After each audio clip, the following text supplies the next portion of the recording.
கடைசி குறிப்பு, married life or family life is a form of progress. முதல்ல என்ன பார்த்தோம்? மகிழ்ச்சி. இரண்டாவது இகழ்ச்சி. மூன்றாவது வளர்ச்சி. முதல்ல என்ன பார்த்தோம்? பிரைஸ், அது தேங்க் கூட சேர்ந்து வரும்.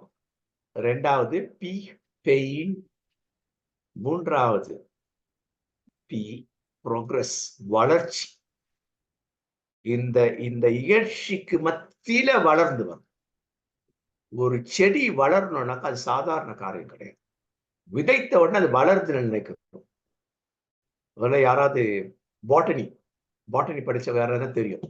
அந்த விதை ஊறி அது வெளியில வர்றதுக்கு எவ்வளவு பாடுபடும் தெரியுங்களா? அந்த அளவு பாடுபட்டு வெளியில வந்துட்டாக்கா அதுக்கு நிறைய டேஞ்சர் காத்துட்டு இருக்கு. உள்ளே இருக்கும் பொழுதே பூச்சிங்க சாப்பிடும். உள்ளே இருக்கும் பொழுதே நிலத்து சூட்டுனாலேயே தண்ணி என்ன அழுகி போயிடும். சரி, அதே மீறி வெளியில வந்தாக்கா பூச்சிங்க சாப்பிடும், பறவைகள் சாப்பிடும். சரி, ஓரளவுக்கு வந்தா மிருகங்கள் சாப்பிடும். அது முழுமையா வளர்றதுக்கான வாய்ப்பே இல்லை. இருந்தாலும் அதையெல்லாம் அந்த பாடுகளுக்கு மத்தியில இன் பிட்வீன் த பெயின்ஸ் இல்லையா, அது தைரியமாக வளர்த்து வருகிறது. அந்த வளர்ச்சிக்கு கடவுள் நமக்கு உதவி செய்யணும். அப்போ கடவுளுடைய மெய்யரசின் அல்லது மாமன்றத்தின் வளர்ச்சி ரொம்ப ரொம்ப முக்கியம். அப்போ இதுல திரும்பவும் சொல்றது அன்பு. இந்த அன்புன்னு வந்தா பக்கத்துல தியாகம். அது எனக்கு வந்து நான் இதெல்லாம் நான் எடிட் பண்ணேன், அதை கரெக்ட் பண்ணிட்டு கடைசியில கரெக்ட் பண்ணிட்டு சேவ் பண்ண மறந்துட்டேன். அதனால அந்த பார் வரும், அன்பு பார் தியாகம். அன்பு நான் தியாகம் தான். எதிரியை நேசினாக்கா, எதிரி மேல அன்பு வைனாக்கா அது எப்படி முடியும்? தியாகம் பண்ண நம்ம எதிரி இவ்வளவு பேர்னா பரவாயில்ல, இப்ப போய் அன்பு வச்சா நம்மளை கேவலப்படுத்துவாரு, அதையும் தாங்கிக் கொள்ளும். அப்போ அன்பு தியாகம் என்றால் தந்தையாகிய கடவுள் தன் மகனை தியாகம் செய்தார். அன்பு தியாகம் என்றால் இயேசு தன்னை தியாகம் செய்தார். இயேசுவின் அடிச்சுவட்டை பின்பற்றுகிற நமக்கு அன்பு என்பது என்னன்னா, நாம் தியாகம் செய்யும் கிறிஸ்தவ வாழ்வு. அப்போ கிறிஸ்து எதிர்பார்க்கும் வாழ்வு அது என்ன தியாகம்? அதுதான் இப்ப பார்க்கணும். அதே கொரிந்தியர் 13ஆம் அதிகாரத்துல இல்லைங்களா, நான் பார்க்கிறது என்ன அப்படின்னு சொல்லி பார்த்தாக்க, அன்பு எப்பேற்பட்ட இதுதான் தியாகம். இதெல்லாம் தியாகம். பொறுமை என்று தியாகம் இல்லையா? அப்ப அதற்கு எதிர நமக்கு ஒருத்தர் செய்யறார், அப்ப பொறுமைக்காக. நன்மை எதிரடியாக ஒருத்தர் செய்யறார், அது தற்புகழ்ச்சி இல்லையா? புகழ்ச்சி, அதுக்கு தற்புகழ்ச்சி, அது இகழ்ச்சி, இருமாப்பு, இதெல்லாம் இருக்காது. இதெல்லாம் வந்து தியாகம். இது எப்ப யோசிச்சு பாத்தீங்களா? தியாகம்ன்ற லிஸ்ட்ல இந்த 16 வரும். அன்புன்றதுல முதல்ல பார்த்த ஒரு 15, அந்த அன்பு வேற, மாய்மாலமான அன்பை பத்தி பார்த்தேன். 1ஆம் வசனத்துல இருந்து நான் பார்த்தது இங்க. அப்ப இந்த 16 வகையான விஷயங்கள் இதுல குறைஞ்சது ஒரு 5ல இருந்தோம்னாக்கா நம்ம வந்து அப்புறம் 5 நம்ம பாஸ் மார்க் வாங்க. நான் பாஸ், என் வாழ்க்கை பாஸ்னா இதுல 5 இருக்கணும். ஏதாவது ஒரு 5 குறிப்பிட நீங்க இருக்கணும். இல்லைன்னா நம்ம ஃபெயில். மினிமம் 5. அப்படின்னா என்ன அர்த்தம்? கிறிஸ்துவின் அடிச்சுவட்டுல நம்ம பிடிக்கணும். அவருடைய அடிச்சுவட்டுல நம்ம கால் வைக்கணும். அவர் வந்து அவர் இஷ்டத்துக்கு கால் வைக்க மாட்டார். குழந்தைனா குழந்தைக்கு எப்படி கால் வைப்பாரோ அப்படிதான் வைப்பார். ஏன்னா அந்த குழந்தை அந்த கால்ல வச்சு நடக்கணும். எவ்வளவு எப்பேற்பட்ட ஒரு கடவுள் நம்முடைய கடவுள் பார், எப்பேற்பட்ட ஆண்டவர் நம்முடைய இயேசு பார். கூடவே தான் நான் இருக்கிறேன், நமக்கு ஏற்ற மாதிரி இருக்கிறேன். அந்த பழைய கதையெல்லாம் நமக்கு தெரியும் இல்லைங்களா? இவர் எழுதுறது அந்த அந்த அந்த பாட்டு இல்லைங்களா? அது 2 பேர் கடற்கரையில் நடந்து போகும்பொழுது இயேசுடைய அடிச்சுவடு இருக்கு, பக்கத்திலேயே போற அந்த அந்த அந்த குழந்தையோட அடிச்சுவடு இருக்கு. அது பார்த்தார், இயேசு அடிச்சது. குழந்தை போன உடனே இயேசு அடிச்சுவடு இருக்க, இந்த அடிச்சுவடு இருக்கு. அப்ப அது கேட்கும், ஏசாமி என்ன கூடவே வந்தீங்க, இப்போ ஒரு அடிச்சுவட்டை காணுமே, என்னை விட்டு போயிட்டீங்களாடா? இல்ல நீ பாக்குறது என்ன அடிச்சுவடு. அங்க உன்னால தாங்கக்கூடிய முடியாத பெயின் இருக்கு. யூ கேனாட் பேர் இட். உன்னால அதை பேர் பண்ணவே முடியாது, தாங்கவே முடியாது. அப்ப நான் உன்னை தூக்கிறேன், அதனால உன்னை அடிச்சோடு இல்லை அப்படின்னு. That kind of God that we are having. அந்த மாதிரியான ஒரு கடவுள் நம்மோடு இருக்கிறார். அவர் இதுக்கெல்லாம் ஒரு உதவி செய்கிறார் இல்லையா? அதன் பிறகு கடைசி வரைக்கும் அப்படி செய்வார்ல, நம்மையும் பழக்க வைக்கிறார். அந்த பிரச்சனைகள்ல இப்ப தூக்குன, இனி அந்த பிரச்சனை வரும், நீ அந்த பிரச்சனை நடந்து போ. கிறிஸ்டியன் எஜுகேஷன் இதெல்லாம் இதெல்லாம் தான் கிறிஸ்டியன் எஜுகேஷன், கிறிஸ்டியன் எத்திக்ஸ் இல்ல. இது ஒவ்வொன்றுமே இதான் உள்ளத்தின் ஆழத்துல வரும் மாய்மாலமற்ற அன்பு. இதுதான் இதுதான் அழிவே அழியாது அப்படின்னு சொல்றது. வாழ்க்கையில் அழியாத ஒன்று என்ன? இதுதான். அடுத்து நான் பார்க்கிறேன், இது வந்து பவர் திருப்பதில்ல இந்த குறிப்பு. நான் ரெண்டுமே போடுவேன், இங்கிலீஷ்ல போடல, இங்கிலீஷ்லயும் போடுவேன், எப்பவுமே இங்கிலீஷ்லயும் போடுவேன், பவர் திருப்பதில போடுவேன், திருப்பி இங்கிலீஷ்லயும் போடுவேன். ஏன்னா நம்ம அதை தெரிந்து கொள்ளணுன்றதுக்காக. அப்படிதான் என்ன சொல்றாருன்னா, கடவுளை மட்டும் சார்ந்து டிபெண்ட். நான் வந்துட்டு வாலிய பிள்ளைகளுக்கெல்லாம் அந்த காலத்துல இருந்து ஸ்கூல் பிள்ளை வாலிய பிள்ளை இன்னை வரைக்கும் ஆட்டோகிராஃப், முன்னெல்லாம் ஆட்டோகிராஃப் வரும், எடுத்துட்டு வரோம். இப்ப அதெல்லாம் கிடையாது இல்லைங்களா? போன் நம்பர் அப்பெல்லாம், ஏன்னா அவங்க வீட்டுல இந்த மொபைல்லாம் இருக்காது அந்த காலத்துல. போன்ல பேசலாம், வீட்டுல உள்ள போன்ல பேசுறதுக்கா ஆட்டோகிராஃப் போட்டு போன் நம்பர் போடுங்க. நான் போடுற வார்த்தை trusting in the lord, do the right, God will do the rest. 3 சொல்ல, கடவுளை நம்பி நன்மை செய், மற்றதை கடவுள் செய்வார். ட்ரஸ்டிங் த லார்ட், அதான் டிபெண்டிங் ஆன் த லார்ட். இந்த மத்தேயு இதுல பார்க்கும் பொழுது ஒரு நிகழ்வு, படகு இல்லைங்களா? படகு கொடும் காற்றுல மாட்டிக்கிடுச்சு, எல்லாரும் கத்துறாங்க, பதறாங்க. இயேசுநாதர் அழகா தூங்கிட்டு இருக்காரு. இந்த படத்தை நான் எடுப்பேன், இந்த பாடத்தை பிள்ளைகளுக்கு எடுத்தேன். ரொம்ப வருஷத்துக்கு எடுக்கும் பொழுது கேள்வி கேட்பேன். எப்பவுமே கிறிஸ்டியன் எஜுகேஷன்ல தான் கேள்வி கேட்பேன். நம்முடைய இந்த திருமறை பாடம் அவங்களுக்கு எப்படி பிரயோஜனம், பைபிள் லெசன் எடுத்தோம்னா கூட, பைபிள் ஸ்டோரி சொன்னா கூட அவர்கிட்ட கேள்வி கேட்கும், என்ன புரிஞ்சுக்கிட்டாங்க. அப்ப நான் வச்ச கேள்வி ஒரு கேள்வி வச்ச எல்லாருக்கும். அது வந்துட்டு அந்த பிரைமரி பிள்ளைகளுக்கு இல்லையா? பிரைமரி பிள்ளைன்னா நான் ஒரு 8-9 வயசுக்கு உட்பட்டவங்க தான் பிரைமரி. இல்ல 7-8-9 வயசு பிள்ளைங்க தான் பிரைமரி. அந்த பிள்ளைகளுக்கு இதை சொல்லிட்டு ரொம்ப வருஷத்துக்கு முன்னாடி சொல்லிட்டு அவர்கிட்ட நிறைய கேள்வி. அதில் ஒரு கேள்வி, ஒருவேளை நீ போகிற அதே மாதிரி அந்த கப்பல் அந்த படகுல இல்லையா, ஏசாமி நல்லா தூங்குறாரு, திடீர்னு ஒரே புயல் அடிக்குது, நீ என்ன பண்ணுவ அப்படின்னு நிறைய பேர் நிறைய சொன்னாங்க. என்ன தைரியமா இருப்பேன், நான் ரொம்ப பயப்படுவேன். உண்மையை சொல்லுவாங்க அந்த பிள்ளைங்க, உண்மையை சொல்லுவாங்க. ஏன்னா நம்ம எடுக்கிற பாடம் அப்படி இருக்கு, உண்மை பயம், அந்த பயத்தை போக்கணும். ஏன் அவன்கிட்ட கேள்வி கேட்கறேன்னா, அவன்கிட்ட இருக்க நெகட்டிவ் மாத்திருத்தான், அதனால தான் கேள்வி. ஏன் ஃபீட்பேக் கொடுங்கன்னு உங்கள்கிட்ட கேட்கறது என்ன? ஃபீட்பேக் நோக்கம் இதுதான், நீங்க எந்த அளவுக்கு புரிந்துக்கணும். அப்போ ஒரு பிள்ளை சொல்லிச்சு, ஒரு பெண் பிள்ளை சொல்லிச்சு, நான் ஏஸ் சாமி, ஏசப்பா அப்படி. அப்பல ஏசப்பா தான் சொன்னாங்க. ஆனா அப்புறம் நான் திருத்தேன், ஏசப்பா இல்லை ஏஸ் சாமின்னு சொல்லணும் அப்படின்ட்டு இல்லைங்களா? நான் போயிட்டு ஏசப்பா பக்கத்துல கட்டி பிடிச்சிட்டு படுத்து தூங்கிடுவாடி. பியூட்டிஃபுல் ஆன்சர் இல்ல, எவ்வளவு ஒரு ஒரு ஸ்மார்ட் ஆன்சர். ஏன்னா அவருக்குமே எனக்கு என்ன கவலை, நான் அவரை கட்டி பிடிச்சி படுத்து தூக்குவேன். அப்படின்னா இல்லை, அன்புள்ளவர் தான் கட்டி, அம்மா அப்பாவை கட்டி பிடிச்சிட்டு தூக்குவாங்க. That's depend on God. அந்த பாடத்தினுடைய சரியான தலைப்பு அதுதான், கடவுளை நம்பி.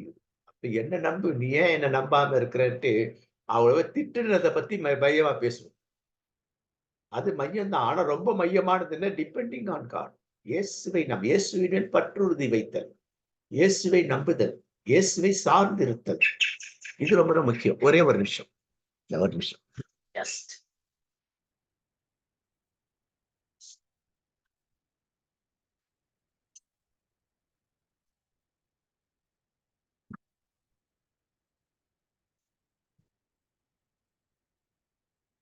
Sorry, extremely sorry. இல்லையா?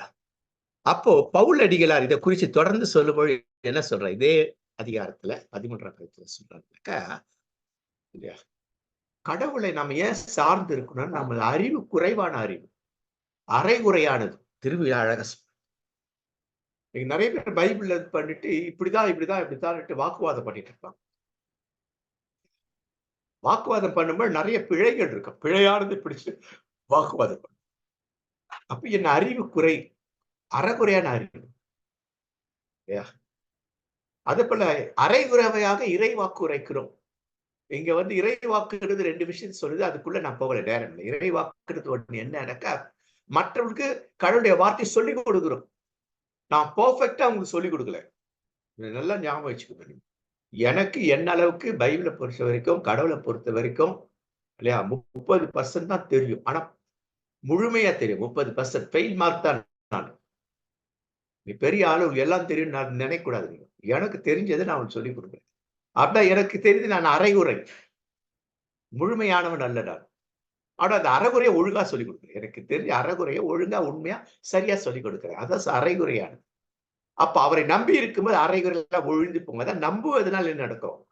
குழந்தையா இருக்கும் ஆரம்ப கட்டத்தில் நான் குழந்தை அப்படின்றத உணரணும். நான் கொஞ்ச நேரம் தெரிஞ்சுக்கணும், நிறைய தெரிஞ்சுக்கணும். கற்றுக்கொள்ளுகிற சிந்தை அப்படின்றது இதுதான். இல்லை என்றால் பிறர் கற்றுக் கொடுக்க முடியும். அப்போ அந்த குழந்தை நான் இன்னும் கத்துக்க வேண்டியிருக்கு. எல்லார்ட்ட கத்துக்க வேண்டிய சின்ன பிள்ளை கத்துக்க வேண்டியிருக்கு. அப்ப நான் அந்த மாதிரி பேசுறேன். ஆனா இப்ப நான் என்ன பண்றேன், கற்றுக்கொள்ள சிந்தையை வளர்த்து கொண்டதுனால இப்ப நான் என்ன பண்றேன்னா, அதெல்லாம் குறைச்சிட்டேன். ஒரு எல்லை போகும்போது நான் விட்டுட்டேன் அப்படின்றேன். இல்லையா? அப்படின்னா என்ன, இந்த தியாகம் என்ன பண்ணுதுன்னா அவங்கள வளர்கிறது, அன்பு வளர்கிறது. அப்ப இருக்கிற ஆரம்ப கட்டத்து அரைகுறை பற்றுறுதியினால, அரைகுறையா கடவுளை புரிந்து கொண்டதுனால, அரைகுறையா நம்ம பைபிளை புரிஞ்சு கொண்டதுனால வேண்டி நம்ம அப்படி இருக்கும். ஆனா கடைசி வரைக்கும் அப்படி இருக்கக்கூடாது. அப்படி இருந்தோம்னா தட் இஸ் பெயின். பிரச்சனைகள், போராட்டங்கள், துன்பங்கள், துயரங்கள் அது வரும். ஆனா அதுல இருந்து நான் வளர வேண்டும் அப்படிங்கிறத சொல்லிட்டுதான் இது. அப்ப அந்த அன்பிலே, அந்த தியாகத்துல நாம் நம்மை வளர வேண்டும் இல்லையா?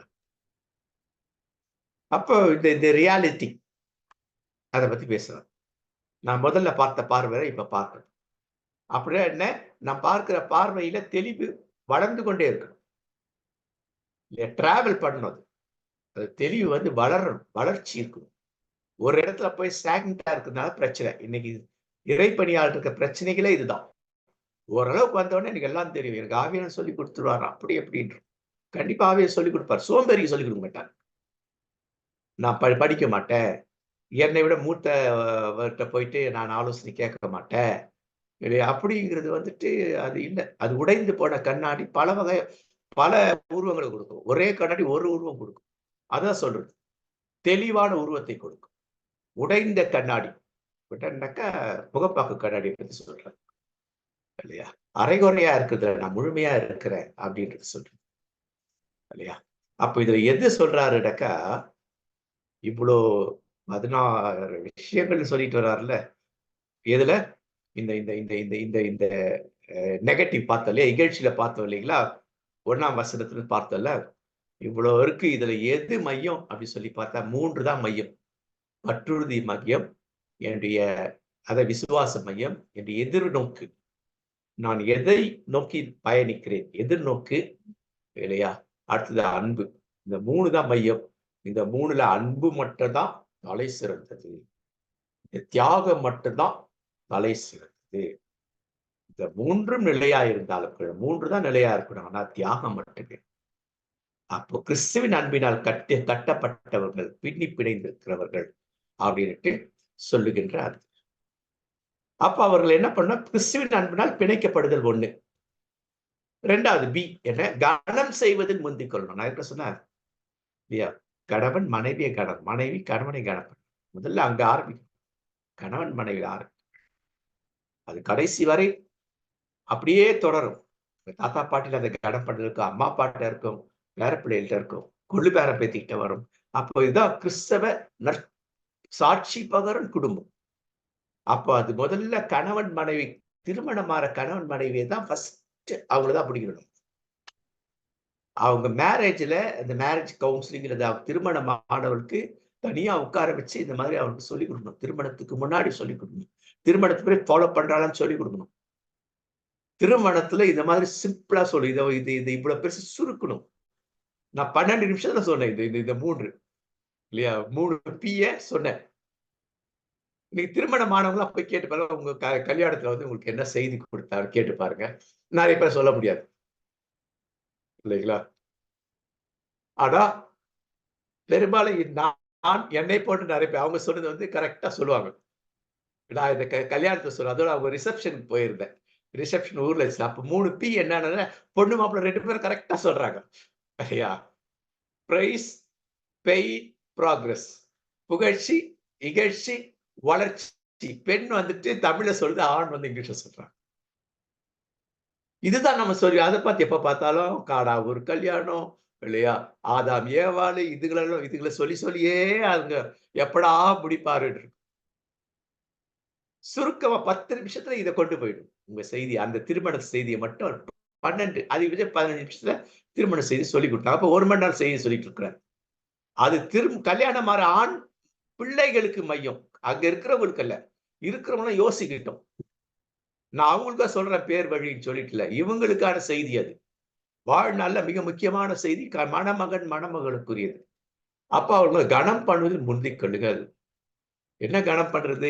தேங்க்யூ சொல்றது, சாரின்னு சொல்றது இல்லையா? இது ரொம்ப முக்கியம். Thanks and sorry. நம்ம வாயில கிறிஸ்தவர் வாயிலிருந்து வர வேண்டிய 2 முக்கியமானதுன்னா thank you, sorry, I appreciate you இல்லையா? போனால் இது கிறிஸ்தவ வாயில வரவே வராது. தேங்க்யூ சொல்ல மாட்டோம், சாரி சொல்லவே மாட்டோம் இல்லைங்களா? ஏதாவது சகோதர சிநேகத்துல ஒருவர் மேல் பட்சமாயிரு கனம் பண்றது ஒருவருக்கு ஒரு முந்திக் கொள்ளுங்கள். அவர் சாரி சொல்றது நீ சாரி சொல்லு. அவர் தேங்க்யூ சொல்றது நீ தேங்க்யூ சொல்லு. இதான் முந்திக் கொள்ளுதல் இல்ல. உடன்பிறப்புகள் போன்று இந்த உடன்பிறப்புகள் யூத உடன்பிறப்புகளை பத்தி பேசுறாரு இல்லையா? அதனால்தான் இதுல இந்த திருவிவிலியத்துல வந்துட்டு நேரடி மொழிபெயர்ப்பு எபிரேய குடும்பத்துல இல்லையா சகோதர சகோதரி எப்படி இருப்பாங்கன்றத பத்தி சொல்லுது. ஏன்னா அதெல்லாம் பின்னாடி பார்க்க போறோம். குழந்தை வளர்ப்புல பார்க்க போறோம். அடுத்த கிறிஸ்டியன் எஜுகேஷன்ல வந்துட்டு நம்ம வந்து குழந்தைகள்ல இருந்து ஆரம்பிக்க போறோம். பிள்ளைகள்ல இருந்து ஆரம்பிக்கும். அப்ப அவங்களது என்ன? அந்த மாதிரி உள்ளம் கனிந்த அன்பு காட்டுங்கள். பிறர் உங்களை விட மதிப்புக்குரியவர்கள். நம்ம தங்க நம்ம விட வயசுல குறைஞ்ச வேற யாரா இருந்தாலும் என்னை விட அவங்க சிறந்தவங்கன்ற எண்ணம் இருக்கும். அதான் நான் பெரும்பாலும் என்ன பொங்க வாங்கன்னு பேசுவேன். ஏய் வாடி போடி எல்லாம் பேசப்பட்டேன் இல்லைங்களா? ரொம்ப நெருக்கமா இருந்தா கொஞ்சம் அன்புனால பேசுவேன். மற்றபடி ஜெனரலா பேசுவேன். வாங்க போங்க பேசுவேன். மரியாதை கொடுப்பேன். இதை வளர்த்துக் கொள்ளும். வாங்க குட்டி பாப்பா எப்படி இருக்கீங்க? நல்லா இருக்கீங்களா? அப்படின்ட்டு. ஓகே. சோ இது சி 3வது அந்த திருமண வாழ்வு அல்லது குடும்ப வாழ்வு எப்படி இருக்கு? எழுச்சி மிகு வளமான மலர்ச்சி மிகு அதிக சுவையான கனி தருகின்ற வளர்ச்சி. இதுலயே ஒரு 3 வந்திருக்கு. எழுச்சி, மலர்ச்சி, வளர்ச்சி இல்ல. அந்த எழுச்சி எப்படி இருக்கணும்? பெயின்ல இருந்து எழுப்புகிற அந்த எழுச்சி எப்படி இருக்கணும் இல்லைங்களா? ப்ராக்ரஸ் எப்படின்னா அந்த ப்ராக்ரஸ் இதுதான் ப்ராக்ரஸ். அது எல்லாவற்றையும் மீறி எழுந்து பசுமையாய் வளமான மலர்ச்சியை அது கொடுக்கணும். பசுமையா இருக்கணும். செடிகள் பூக்கள் பூக்கணும், காய்கள் காய்க்கணும், பழங்கள் பழக்கணும், பழத்துக்குள் விதைகள் இருக்கணும், விதைகள் நடக்கணும். அந்த விதை இன்னும் நடப்படும். அதான் வளர்ச்சி. சீலத்துவம். அதுக்கு என்ன சொல்லிக் கொடுக்கணும் உங்களுக்கு? செபியுங்கள். ஜெபம்னா என்னன்னு சொல்லுவோம். What is prayer? ஜெபம் என்கிற ஒரு தலைப்பு நான் பாடம் எடுத்தோம். படிச்சு பாருங்க தயவு செஞ்சு. ஜெபம்ன்றது பெட்டிஷன் கொடுக்கறது இல்லை.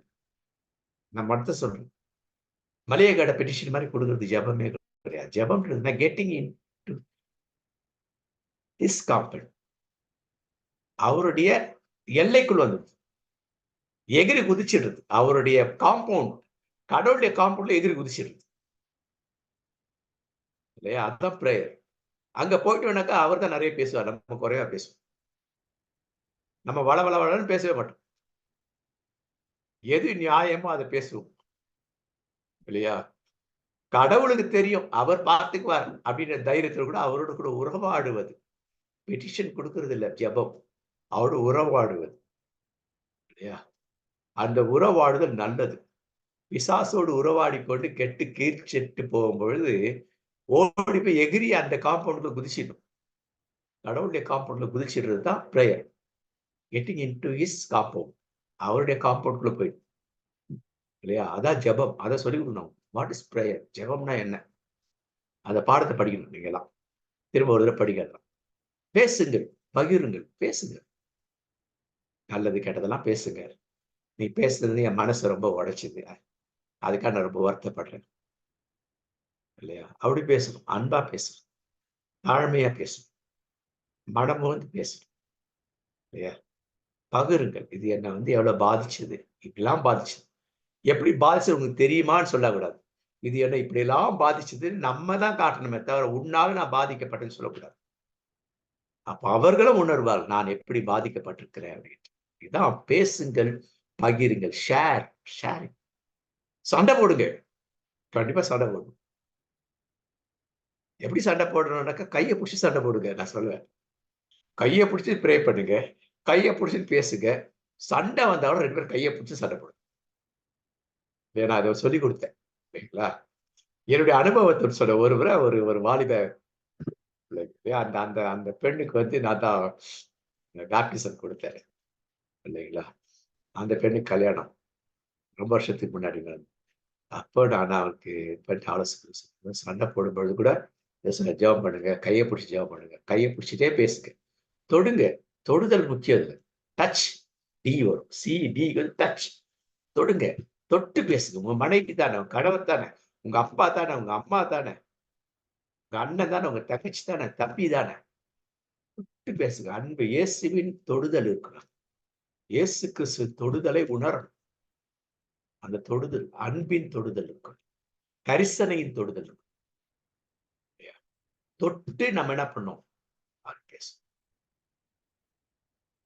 அப்ப தொட்டு ஜெபிக்கிறதுன்றதுல நிறைய விஷயங்கள் இருக்கு இல்லையா? சில இடங்கள்ல பிசாசு பயன்படுத்திக் கொள்வார், முக்கியமா ஊழியக்காரர்கள் இல்லையா? தலையில கை வச்சு ஜெபம் பண்றேன்ட்டு எல்லாருமே கை வச்சு ஜெபம் பண்ணக்கூடாது. தலையில கை வச்சு ஜெபம் பண்ண மாட்டேன். ஆண்களா இருந்தா தோல்ல கை வச்சு ஜெபம் பண்ணுவேன், பெண்களா இருந்தா இருந்துட்டு கையை கூப்பிட்டு ஜெபம் பண்ணுவேன் இல்லைங்களா? தொடுதல் வந்துட்டு ஆணை தொடுவது நல்லது, பெண்ணை தொடுவது நல்லது. அது அந்த பிரேயர்ல படிச்சுதான் அது இருக்கும். சண்டை போடுங்க, கையை பிடிச்சி சண்டை போட்டு பாருங்க, ட்ரை பண்ணி பாருங்க.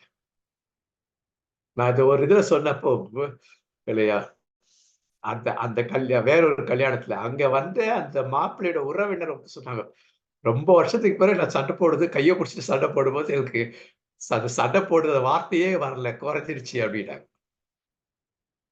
சோ இந்த பிள்ளைங்க கையை பிடிச்ச, நீ இப்படி பண்ண, எனக்கு இப்படி பண்ண, சண்டை போடுங்க, கையை பிடிச்சி சண்டை போடுங்க. நான் சொன்ன ஒரு முறை அந்த அந்த அதுக்கு பிறகு இடையில ஒரு முறை போயிருந்தேன், ஒரு ஷார்ட் பீரியட்ல, வெரி ஷார்ட் பீரியட், ஒரு வாரத்துக்கு முன்னாடி இடையில இருக்கிற போனாக்கா, எப்படி இருக்கு பண்ணாக்கா, நான் அதெல்லாம் ஃபாலோ பண்றேன் அங்கிள் இந்த மாதிரி விஷயம்.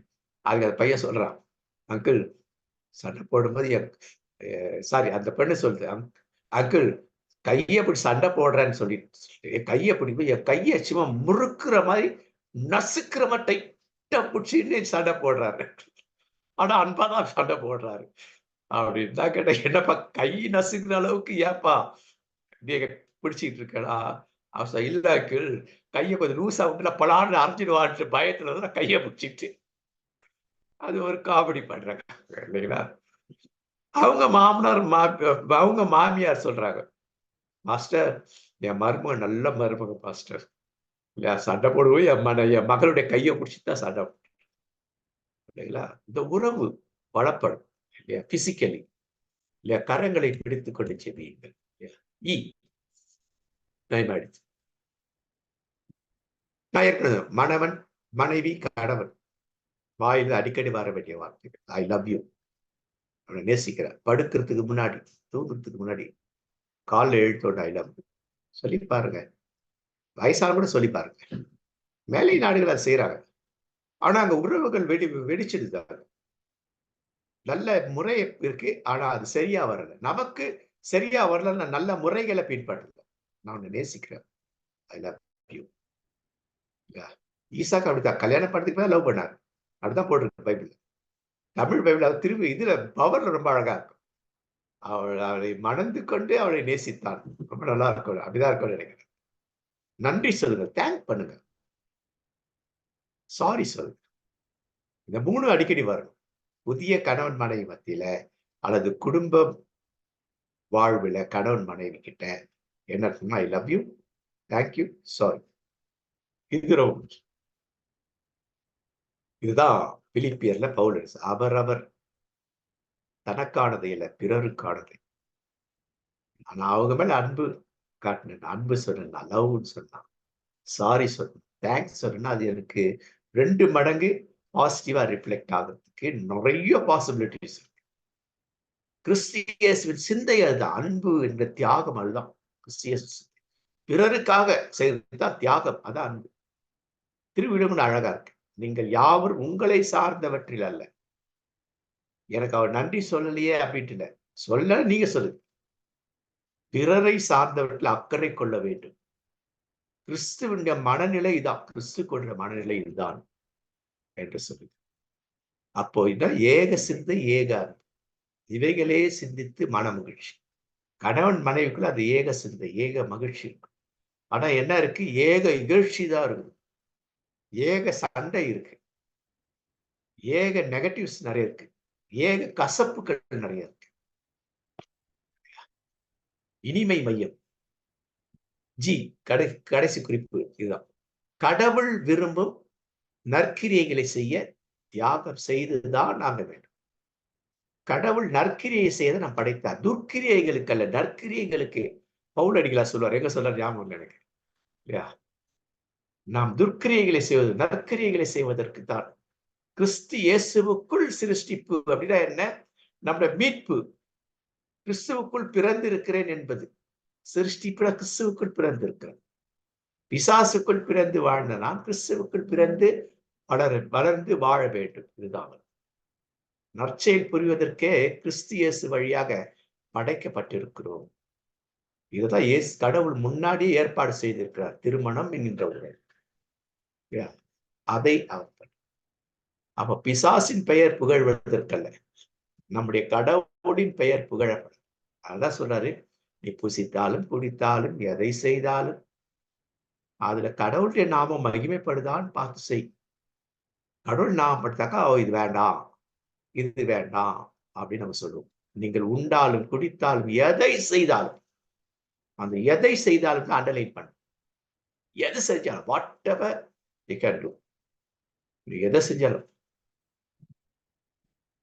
whatever you do, do all to the glory of God. கடவுளுடைய மாட்சிக்காக மட்டுமே செய்யுங்கள் அப்படின்றார். அப்படிப்பட்ட வாழ்வுல கடவுள் புகழ்கிறார், கடவுள் நன்றி கொள்கிறார். அப்ப நம்ம சீரற்று இருந்தால் கடவுள் புகழ்வதற்கு பதில் மாய்மால வாழ்க்கை வாழுகிறோம். அப்ப இந்த மாய்மால வாழ்க்கையை விட்டு ஒழிக்க வேண்டும். இதுதான் இந்த ஜனங்கள் தங்கள் உதடுகளினால் இடத்தில் சேரல, அந்த இருதயம் தூரமாய் இருக்கிறது. அது இகழ்ச்சியல், உள்ளத்திலிருந்து வர வேண்டும். அதான் புகழ்ச்சி, அதான் வளர்ச்சி. வளர்வதற்கு இதை செய்யுங்கள். ஏசாயா சொல்றத அப்படியே என்டாஸ் பண்றார் இயேசு கிறிஸ்து. மார்க் 7:6-7 சொல்றார். திருமண வாழ்வு என்பது கிறிஸ்துவனுடைய அரசு இருக்கிறது. கிறிஸ்துவின் அரசு சொல்றார்ல, மேல இருக்கு, மேல இருக்கு, மேன்மையான இடத்தில். மேலனா மேல இல்ல, மேன்மையான இடத்தில். கடவுள்ல ஏன் கை காட்டுறார்? மேலானவர், மேன்மையானவர் இல்லையா? பல மண்டலங்களில் அப்படின்னாக்க என்ன? மேன்மையானதுன்னு அர்த்தம். அது அது அது ஒரு நாளைக்கு எடுக்கணும், பரமன்ற ஜெபத்தை ஒரு நாள் கிளாஸ் எடுக்கணும். அப்ப நாம் கீழான இடங்களில் இருக்கு. ஆனால் அவர் கீழானத்துக்கு வரார். விண் அரசு எங்க வந்துச்சு? கீழே வந்துடுச்சு, உனக்குள் இருக்குதுன்றார். அப்போ நமக்குள் இருப்பதுதான் கிறிஸ்துவனுடைய கிரைஸ்ட் கிங்டம் நமக்குள் இருக்கிறது என்று சொல்லு. எனக்குள் உனக்குள் கிறிஸ்துடைய கிங்டம் இருக்குதா, இல்ல உன் பக்கத்துல பிசாசின் கிங்டம் இருக்குதா? அதை அந்த பிள்ளைகள் உணர செய்யணும். அப்ப இந்த 3 விஷயம் பார்த்தோம் இல்லையா? Married or Christian life is a forum of praise, forum of pain, forum of progress. அந்த மாமன்றத்தின் புகழ்ச்சி, மாமன்றத்தின் நிகழ்ச்சி, மாமன்றத்தின் வளர்ச்சி. அப்படின்னா கிறிஸ்துவை மையப்படுத்தி குடும்ப வாழ்வு. இந்த படத்தை பார்த்தீங்கன்னா தெரியும் இல்லையா? கிறிஸ்து கூடவே இருக்கிறார். நான் கிறிஸ்துவை மையப்படுத்தி வாழ்வு வாழுங்கள் சொல்றது இதுதான். கிறிஸ்துவை மையப்படு, கிறிஸ்துவ கூட இருக்கிறார். பாசிட்டிவா நடந்தாலும் நெகட்டிவா நடந்தாலும் கிறிஸ்துவ கூட தான் இருக்கார். அது ஒரு மகிழ்ச்சி, அது ஒரு தைரியம். இன்னொன்னு அது ஒரு ஜாக்கிரதை. அது நம்மை சீர்படுத்திக் கொள்வதற்காக வழிகாட்டு. சரிங்களா? அதுல ஒரு வாலிபர் நேரம் ஆயிடுச்சு. இந்த 2 சின்ன வீடியோ பார்க்கணும் கிளிப்பிங். அது சொல்லிடுறேன். எப்படி கிறிஸ்டியா கூட இருக்கிறார். ஒரு வாலிபர் கூட்டத்துல நான் அந்த மாதிரி பேசியிருந்தேன். பேசிட்டு அதை சொல்லியிருந்தேன். கிறிஸ்து எப்பெல்லாம் கூட இருக்கிறார், இருந்தார், இருக்கிறார், இருந்தார், இருக்கிறார். ஒரு பாடத்துல முடிச்சுட்டு ஃபீட்பேக் சில கேள்விகள். அதுல இந்த ஒரு கேள்வி. அப்ப நெறைய பேர் சொன்னாங்க. நெறைய பேர் வித்தியாச வித்தியாசமா சொல்லியிருந்தாங்க. நான் பாவம் பண்ணதுனால இயேசு என் கூடவே இருந்தார். நான் சந்தோஷமா இருக்கும்போது இயேசு என் கூட இருந்தார். துக்கத்துல இருந்த இயேசு என் கூட. நான் சொல்லுவேன் ஒருத்தர் ரொம்ப டீப்பா அது என்ன சொன்னா, அது எழுதி, அது நெகட்டிவா இருந்தா அது குளோசிங் டே, கேம்ப் ஃபயர். அதுல எழுதி சும்மா தட்ஸ் எ ட்ரெடிஷன் இல்லைங்களா? அதுல போட்டு இனி அதை செய்யாது. அதுல போட்டு இனி இதில் வளரு. பாசிட்டிவ்னா வளரும். நெகட்டிவ்னாக்கா அதை செய்யாமல் நிறுத்து வேறு இருந்தவர். அப்போ ஒரு பையன் அழகா அத எழுதி அதுல 2 இருந்தான். காப்பி டூட் படி எனக்கு பட்டுனான். 2 எழுதியிருக்கான் பேப்பர்ல. அது யாரும் மத்தவங்க காண்பிக்க கூடாது. அதுல அவன் என்ன எழுதியிருந்தான் அப்படின்னு சொன்னாக்கா, "அண்ணே இது உங்களுக்கும் நீங்க என்கிட்ட காண்பிக்க வேணாம் சொன்னீங்க. செய்யலப்பா ஆனா உங்களுக்கு நான் காண்பிக்க விரும்புகிறேன். என்னை சீர்படுத்துவதற்கு இது உதவும். நீங்களும் என்னை கண்காணிப்பீர்கள்." அப்படின்னு சொல்லி போடுறான். நான் விலை மாதர்களோடு இருக்கும் பொழுதும் இயேசு அங்கே இருந்தார்.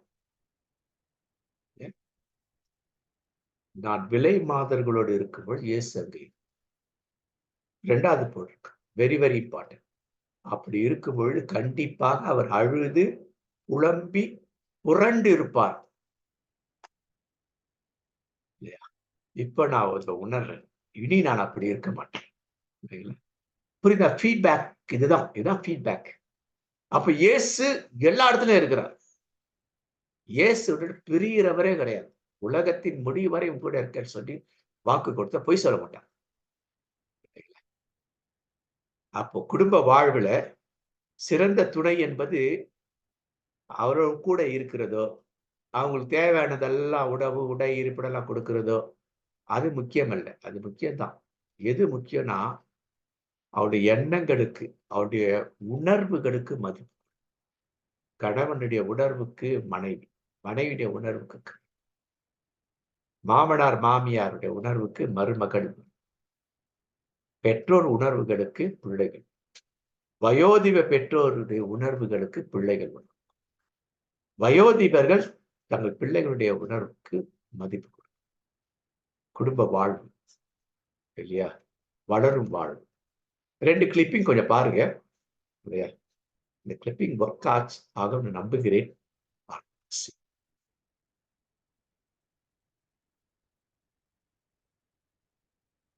குடும்ப வாழ்வு சொல்லு. கிறிஸ்டியன் எஜுகேஷன் இது.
இன்னும் ஒரே ஒரு கிளிப்பிங் முடிக்கிறோம். இதோட முடிச்சிடுறோம்.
சோ கிறிஸ்தவ கல்வி இது நமக்கு சரியானதை இந்த இந்த இந்த கிளிப்பிங்ஸ் இந்த 3 கிளிப்பிங்ஸ் வந்துட்டு முழுவதும் இந்த கிறிஸ்தவ கல்வி திருமணமான கணவன் மனைவிக்கானது, கணவன் மனைவி குடும்பத்திற்கான ஒரு இது முழுமைப்படுத்து. இதெல்லாம் வந்து எனக்கு இது எங்க இருக்குன்னா, இந்த ரோமன் கேத்தலிக் அவங்களுடைய இதுல நான் டீச் பண்ண போவேன். இல்லைங்களா? அவங்களுடைய செமினரியில, அவங்களுடைய கேட்டகிசம் டிபார்ட்மெண்ட்ல ரிசோர்ஸ் போது, அங்க இருக்க சில ஃபாதர்ஸ் அவங்க பிராக்டிகலா இது வந்துட்டு ஒரு ஃபாதரோட இது. கவுன்சிலிங் கிளாஸ்ல வயோதிபர வயோதிபருக்கான ஒரு கேட்டகிசம் கல்வி அது. ஆனா இளம் கணவன் மனைவி படத்தை போட்டிருக்காங்க அதுல. வயோதிபமான ஒரு ஒரு ஒரு வயதில ரொம்ப வயசு இல்ல. கொஞ்சம் இருக்கு. கிட்டத்தட்ட ஒரு 50 வயது அந்த மதிக்கத்தக்க அந்த வயசுல உள்ள ஒரு ஒரு பெண்மணி இல்லையா? அவங்கள கூப்பிட்டு ஃபேமிலி கிளாஸஸ் இல்லையா? கிறிஸ்டியன் எஜுகேஷன் இதெல்லாம் கிறிஸ்டியன் எஜுகேஷன். குழந்தைகளுக்கும் உண்டு, இளைஞர் வாலிபர்களுக்கும் உண்டு, இளம் வாலிபருக்கு உண்டு, டீனேஜர்ஸ்க்கு உண்டு, எல்லாருக்குமே கிறிஸ்தவ கல்வி. அப்ப இந்த கிறிஸ்தவ கல்வியில பார்த்த 2 பாடம் பார்த்தோம். ஒன்று திருமணமான பிள்ளைகளுக்கு, 2வது குடும்ப வாழ்வை நடத்துகிறது. சோ இந்த பாடத்துல இருந்துட்டு நீங்க இந்த மாதிரி பின்னூட்டம் தயவு செஞ்சு பின்னூட்டம் அடியுங்கள். நேரம் ஆயிடுச்சு. ரொம்ப நேரம் எடுத்து ஏன்னா அந்த முன்னுரை இந்த முறை கொஞ்சம் அதிகமா கொடுத்தோம். புதுசா வேற வந்திருக்குங்க நிறைய பேர். ஸோ பயனடையணும் அப்படிங்கிறதுக்கு.